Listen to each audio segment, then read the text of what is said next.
Mamata Bandyopadhyay 12ই March হাবড়ায় 12ই March হাবড়ায় Mamata Bandyopadhyay ফের একবার জেলা সফরে। প্রশাসনিক সভা, একাধিক প্রকল্পের উদ্বোধন ও শিলান্যাস।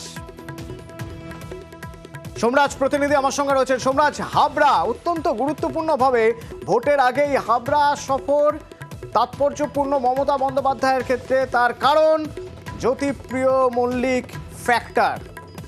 কিভাবে দেখছে? একদমই তার কারণ প্রাক্তন খাদ্যমন্ত্রী তথা প্রাক্তন বনমন্ত্রী জ্যোতিপ্রিয় মল্লিক, যিনি হাবড়ার বিধায়ক, তিনি বর্তমানে কেন্দ্রীয় তদন্তকারী সংস্থার হাতে গ্রেপ্তার হয়ে রয়েছেন, বর্তমানে জেল হেফাজতে রয়েছেন। আর সেই হাবড়াতেই যেতে চলেছেন মমতা বন্দ্যোপাধ্যায়। তবে প্রশাসনিক সভায় যাবেন মমতা বন্দ্যোপাধ্যায়। আগামী 12ই মার্চ দুপুর 12টায় এই প্রশাসনিক সভা করবেন মুখ্যমন্ত্রী মমতা বন্দ্যোপাধ্যায়, তেমনটাই এখনো পর্যন্ত স্থির হয়েছে। এই সভা থেকে বিভিন্ন জেলায় জেলায় একাধিক প্রকল্পের উদ্বোধন করবেন মমতা বন্দ্যোপাধ্যায়। এখনো পর্যন্ত যেটা নবান্ন সূত্রে খবর, কয়েক হাজার কোটি টাকার প্রকল্পের উদ্বোধন ও শিলান্যাস করবেন এই হাবড়া থেকেই। ইতিমধ্যেই জেলা শাসকদের সেই প্রস্তুতি নেওয়ার কথা বলা হয়েছে নবান্নের তরফে।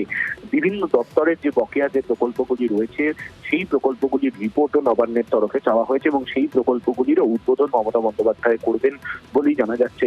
ফলত আগামী 12ই মার্চ মমতা বন্দ্যোপাধ্যায় যাবেন হাবড়ায়, সেখানে প্রশাসনিক সভা করবেন এবং প্রশাসনিক সভা করে ওই দিনই তিনি কলকাতায় ফিরবেন বলেই মমতা বন্দ্যোপাধ্যায় কর্মসূচি স্থির হয়েছে। ধন্যবাদ সোমরাজ। 12ই মার্চ মঙ্গলবার, তার আগে 10 তারিখ জনগর্জন সভা, ব্রিগেড। কেমন সে প্রস্তুতি?